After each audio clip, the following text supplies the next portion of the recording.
Hello दोस्तों, स्वागत है आप सभी का आपके अपने चैनल हिंदी साहित्य क्लासेस में। कैसे हैं आप सभी? आशा करती हूँ आप लोग बहुत अच्छे हैं, स्वस्थ हैं और अपनी तैयारी आप लोग बहुत अच्छे से कर रहे होंगे। आ जाइए आप सभी क्लास में। आज की क्लास में हम यूनिट 2 हिंदी साहित्य का इतिहास का PYQ हम सॉल्व करेंगे। 2020 से लेकर 21, 22, 23 के सभी प्रश्नों को आज की क्लास में हम सॉल्व करेंगे, फर्स्ट और सेकेंड शिफ्ट का। ठीक है, तो चलिए देखते हैं यूनिट 2 से जो है किस तरह से प्रश्न पूछे गए हैं 2020 से लेकर 2023 तक। ओके, कोई भी क्लास से जाएगा नहीं, सभी प्रश्न जो है इंपॉर्टेंट है, आप सभी को पता है। इन सभी प्रश्नों को आप सॉल्व करिएगा। ठीक है, चलिए क्लास स्टार्ट करते हैं। और हाँ, कल की क्लास में जो है यूनिट 1 का जो है मैंने PYQ सॉल्व कराया है 20 से लेकर 23 तक के सभी PYQ। ठीक है, तो कल की क्लास भी आप लोग जाकर देख लेंगे। चलिए शुरू करते हैं क्लास। पहला प्रश्न देखेंगे, आचार्य रामचंद्र शुक्ल के अनुसार निम्नलिखित में से द्व्याश्रय काव्य के रचयिता कौन है? द्व्याश्रय काव्य जो है किस कवि की रचना है? आचार्य रामचंद्र शुक्ल के अनुसार। सही जवाब होगा ऑप्शन बी, हेमचंद्र का, है ना। हेमचंद्र का रचना है। देखेंगे नवंबर 2020 फर्स्ट शिफ्ट का प्रश्न है ये। ठीक है, दूसरे प्रश्न पे आएंगे। दूसरा प्रश्न है, आचार्य रामचंद्र शुक्ल के अनुसार निम्नलिखित में से अमीर खुसरो के बारे में कौन सी बातें सही हैं? ठीक है, प्रश्न को आप लोग ध्यान से पढ़ेंगे। और जो है मैंने आचार्य रामचंद्र शुक्ल की बुक से जो है मैंने क्लास कराए हैं, तो उन क्लासों को आप लोग ज़रूर देख लीजिएगा। बहुत ही अच्छे लेवल के प्रश्न जो है मैंने प्रश्न बनाया है और मैंने सॉल्व कराया है। ठीक है, जिस तरीके से जो प्रश्न पूछे गए हैं इसी लेवल का प्रश्न मैंने भी बनाया है, तो आप लोग जो ज़रूर वो क्लास देख लीजिएगा। ठीक है, प्रश्न नंबर 2 का सही जवाब होगा केवल 1, 2 और 4। ठीक है, चलिए देखते हैं। ऑप्शन 1 है, वे फारसी के बहुत अच्छे ग्रंथकार और अपने समय के नामी कवि थे। बिल्कुल सही है। ये बड़े ही विनोदी, मिलनसार और सहृदय थे। चौथा ऑप्शन देखेंगे, इनकी पहेलियाँ और मुकरियाँ प्रसिद्ध हैं। ठीक है, तो राइट आंसर हो जाएगा 1, 2 और 4। चलिए विकल्प में देखते हैं। ऑप्शन ए सही जवाब होगा, 1, 2 और 4 राइट आंसर होगा। ठीक है, आगे बढ़ें। तीसरा प्रश्न देखेंगे, नगर बाहिरे डोंबी तोहरी कुड़िया छई छोई जाई सो बाह्य नाड़ियाँ। उपयुक्त काव्य पंक्तियाँ किसकी है? किस कवि की है? यह काव्य पंक्ति जो है किसकी है? खास करके जो है आदिकाल, भक्तिकाल और रीतिकाल। ठीक है, ये आचार्य रामचंद्र शुक्ल की बुक से जो तीनों टॉपिक आप लोग पढ़ लेंगे। मोस्ट इम्पॉर्टेंट है, प्रश्न जो है वहीं से पूछा गया है।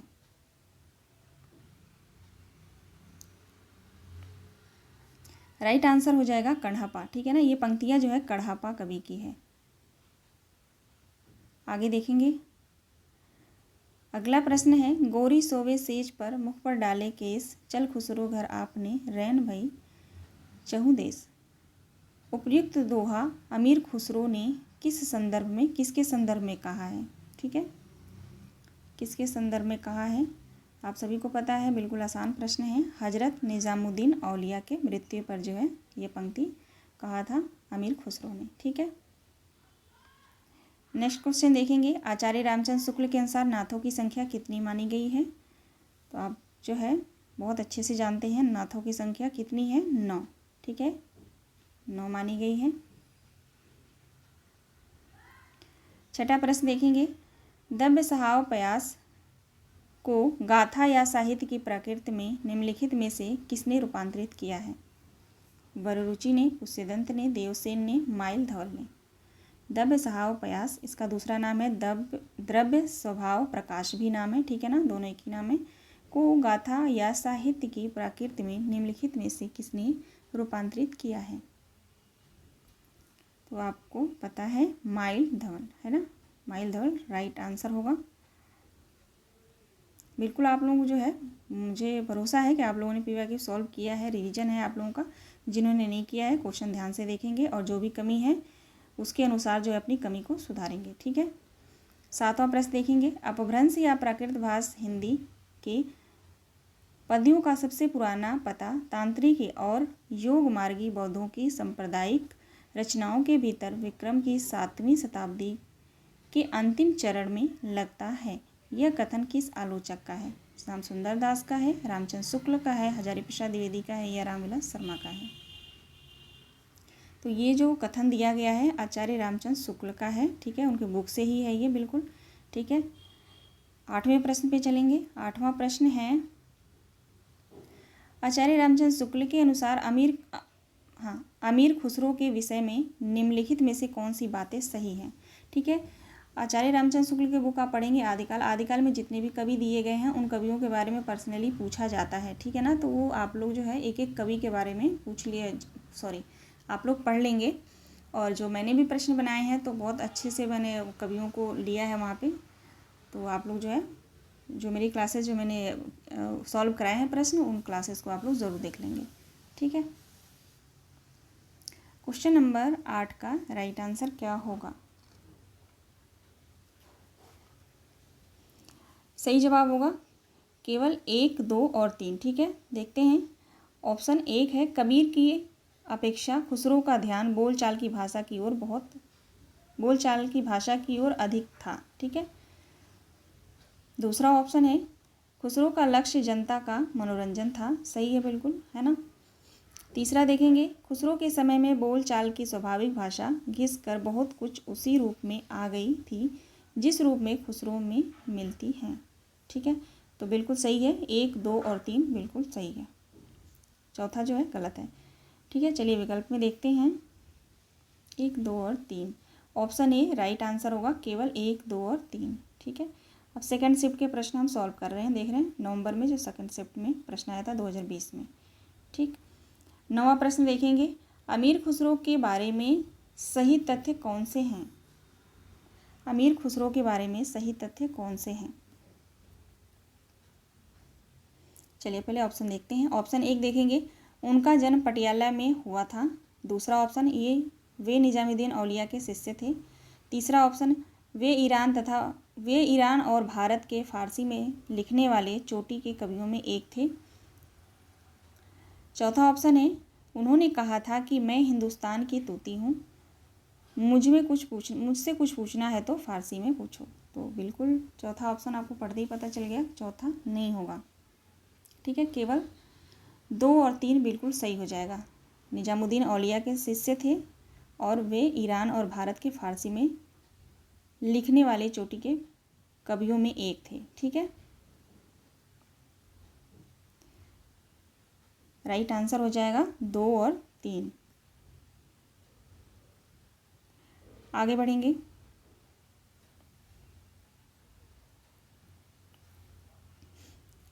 दसवां प्रश्न देखेंगे, चंद्रवरदाई ने पृथ्वीराज रासो में निम्नलिखित में से मुख्यतः किस छंद का प्रयोग किया है? चंद्रवरदाई ने जो है पृथ्वीराज रासो जो ग्रंथ है उसमें किस छंद का प्रयोग किया है?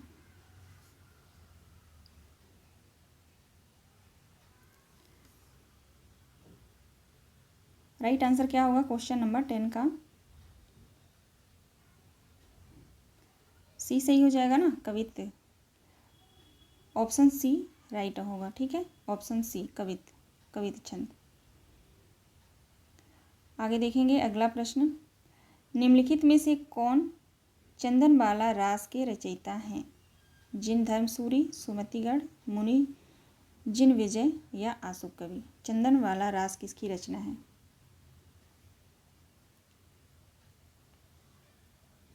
आशुक का है ना चंदनबाला रास। डी ऑप्शन सही होगा, ठीक है। 2021 में ये प्रश्न आया था, देख सकते हैं, फर्स्ट शिफ्ट, ठीक है। 12वां प्रश्न देखेंगे, जन्म काल के अनुसार निम्नलिखित कवियों का सही अनुक्रम क्या होगा? जन्म काल के अनुसार जो है निम्नलिखित कवियों का सही अनुक्रम पूछा जा रहा है। सबसे पहले कौन कवि आएंगे? तो आपको पता है सबसे पहले स्वयंभू, है ना, स्वयंभू आएंगे सबसे पहले, उसके बाद लुइपा, पुष्यदंत, फिर हेमचंद्र। तो सही जवाब हो जाएगा यहाँ पे 2, 1, 4, 3, है ना। 2, 1, 4, 3 बिल्कुल राइट आंसर होगा। ऑप्शन बी 2, 1, 4, 3, ठीक है। समय सीमा आप लोग ध्यान रखिएगा, स्वयंभू का जो समय सीमा माना गया 8वीं सदी माना गया है, और ईस्वी में अगर पूछा जाए तो 783 है ना, 783 ईस्वी है। ठीक है, पुष्यदंत का 10वीं सती माना गया है। ठीक है, और हजारी प्रसाद द्विवेदी के अनुसार पूछा जाए तो 9वीं सती आप लोग ध्यान रखेंगे। हजारी प्रसाद द्विवेदी ने पुष्यदंत का समय जो 9वीं सदी माना है। ठीक है, और ईस्वी में अगर बात करें तो 972।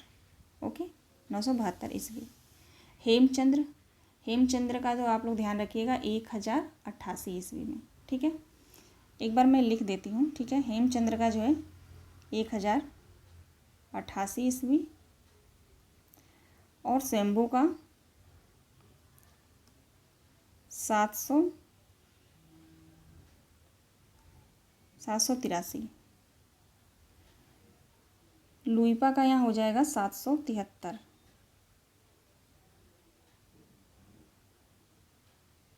773 हो जाएगा। ठीक है, और हेमचंद्र का 1000, सॉरी ये हेमचंद्र का यहाँ पे नहीं रहेगा, पुष्यदंत का मैंने लिख दिया। हेमचंद्र का 1088 यहाँ पे रहेगा। ठीक है, और पुष्यदंत का हो जाएगा 972। ठीक है, 972 ईस्वी, ये इनकी समय सीमा है। ठीक है, चलिए आगे बढ़ते हैं। अगला प्रश्न है, निम्नलिखित में से किस काव्य धारा में सहज भोग मार्ग से जीव को महासुख की ओर उन्मुख किया गया है? निम्नलिखित में से किस काव्य धारा में सहज भोग मार्ग से जीव को महासुख की ओर उन्मुख किया गया है?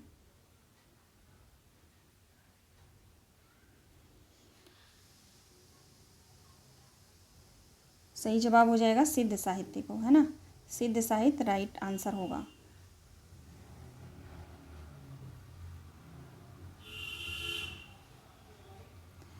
क्वेश्चन नंबर 14 देखेंगे। आचार्य रामचंद्र शुक्ल के अनुसार चंद्रवरदाई हैं केवल कवित्त के रचयिता, हिंदी के प्रथम महाकवि, केवल दोहा और तोमर के रचयिता, या व्याकरण में पारंगत। नीचे दिए गए विकल्पों में से सही उत्तर का चयन करना है।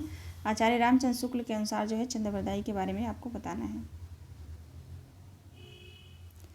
तो यहाँ पे हो जाएगा दूसरा बिल्कुल सही है। हिंदी के प्रथम महाकवि माना है आचार्य रामचंद्र शुक्ल ने चंद्रवरदाई को। ठीक है, और व्याकरण में पारंगत। ठीक है, 2 और 4 बिल्कुल सही है। देखते हैं ऑप्शन में 2 और 4। ऑप्शन डी राइट आंसर होगा।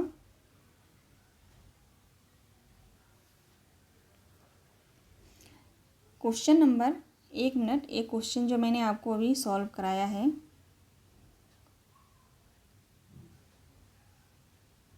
मेरे मन में आ रहा है कि मैंने जन्म काल तो बिल्कुल सही बताया, लेकिन जो ऑप्शन है वो मुझे सही नहीं लग रहा। ठीक है,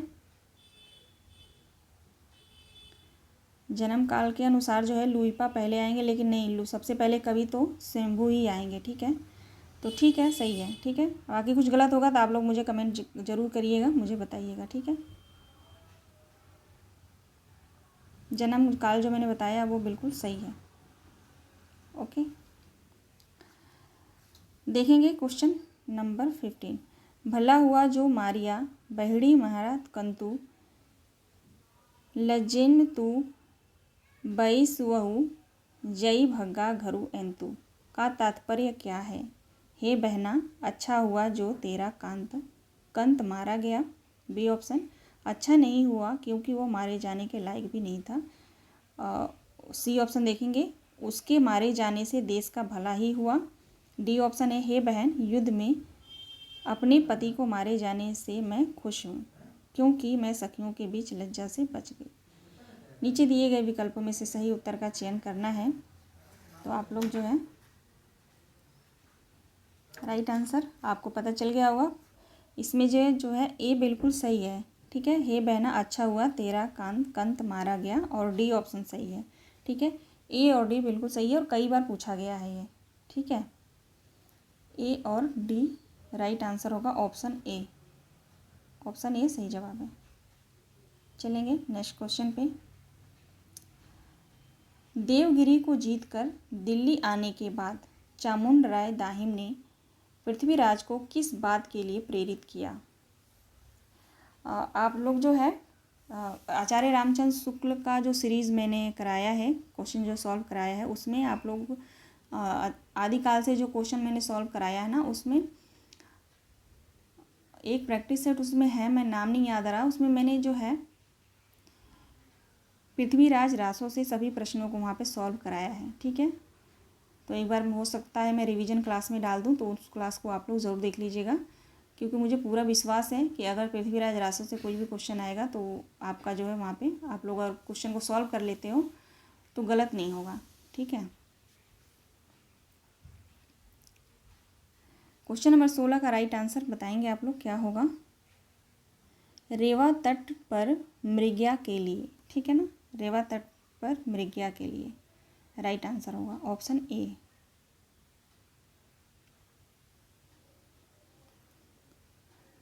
आगे बढ़ेंगे, अगला प्रश्न, गोरी सुंदर पातली केसर काले रंग 11 देवर छोड़ के चली जेठ के संग। आप सभी को पता है अमीर खुसरो जो है मुकरियाँ और पहेलियों के लिए जो है जाने जाते हैं। तो यहाँ पे जो पहेली दिया गया है आपको बताना है इसका सही आंसर, इस पहेली का सही उत्तर क्या होगा। गोरी सुंदर पातली केसर काले रंग 11 देवर छोड़कर चली जेठ के संग का आंसर होगा अरहर। ठीक है ना, अरहर राइट आंसर है ऑप्शन ए। अब जो हम 2022 फर्स्ट शिफ्ट का प्रश्न सॉल्व कर रहे हैं। ठीक है, अगला प्रश्न है, विद्यापति की पदावली में वर्णित मुख्य विषय इसमें कौन सा है। राजनीतिक द्वंद्व, वयम संधि, पुरुष परीक्षा, अनमिल विवाह। नीचे दिए गए विकल्पों में से सही उत्तर का चयन कीजिए। विद्यापति की जो पदावली है उसमें वर्णित मुख्य विषय इनमें से कौन सा है। तो आपने अगर विद्यापति की जो पदावली आपने पढ़ी है तो आपको अच्छे से पता होगा कि इसमें राइट आंसर क्या हो जाएगा, है ना, बी बिल्कुल सही है ना, वयम संधि भी है और अनमेल विवाह। ठीक है ना, मुख्य विषय यहाँ पे पूछा जा रहा है, तो बी और डी यहाँ पे सही हो जाएगा। ठीक है,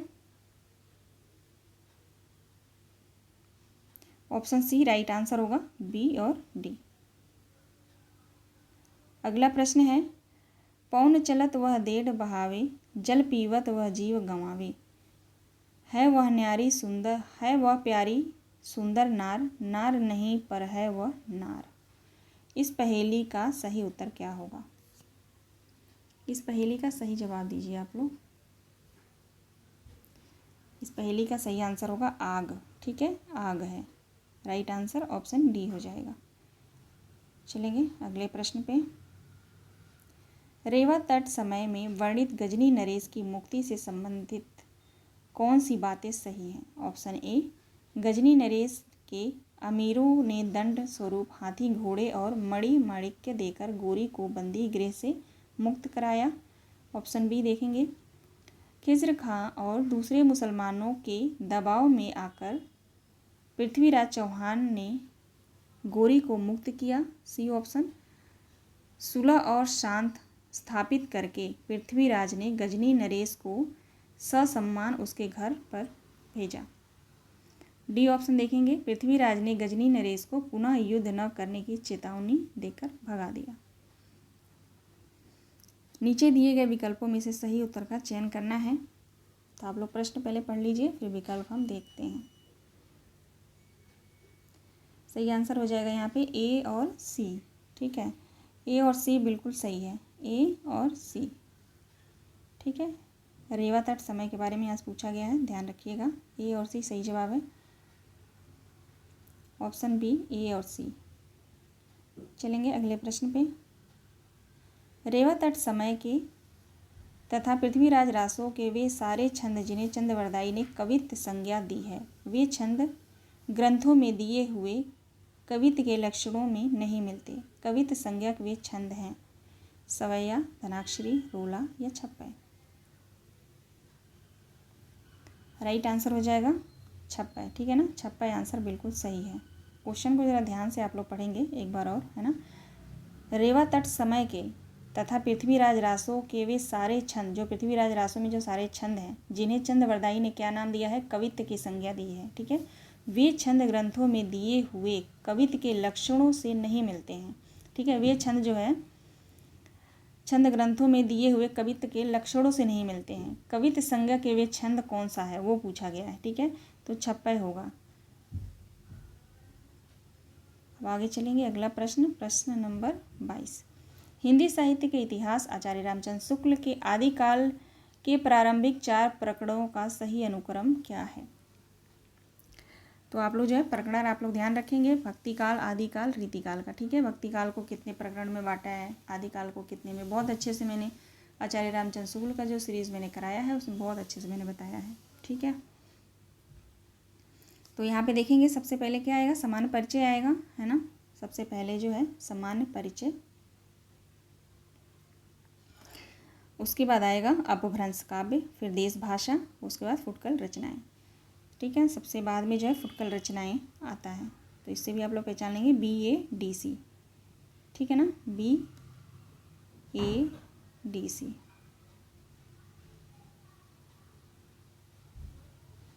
आगे देखेंगे, देसिल बैना सबजन मिठा ते तैसन जबों और हट्टा किसने कहा है। आप सभी को पता है, विद्यापति का है, 2023 में पूछा गया है फर्स्ट शिफ्ट में।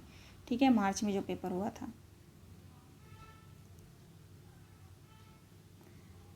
आगे देखेंगे अगला प्रश्न, सिद्धों और नागपंथी योगियों के चिंतन का विवेचन करते हुए यह किसने कहा था कि उनकी रचनाओं का जीवन की स्वाभाविक सड़ियों, अनुभूतियों और दशाओं से कोई संबंध नहीं था। यह कथन किसका है। आचार्य हजारी प्रसाद द्विवेदी, आचार्य रामचंद्र शुक्ल, नंद दुलारे वाजपेयी या रामविलास शर्मा। सही जवाब हो जाएगा आचार्य रामचंद्र शुक्ल। ठीक है, आचार्य रामचंद्र शुक्ल का कथन है। अगला प्रश्न है, हिंदी साहित्य का आलोचनात्मक इतिहास ग्रंथ, हिंदी साहित्य का कॉमा लगा दी यहाँ पे, हिंदी साहित्य का आलोचनात्मक इतिहास नामक ग्रंथ में किस काला अवधि का साहित्य इतिहास वर्णित है। हिंदी साहित्य का आलोचनात्मक इतिहास किसका है, कमेंट के माध्यम से ज़रूर बताइएगा।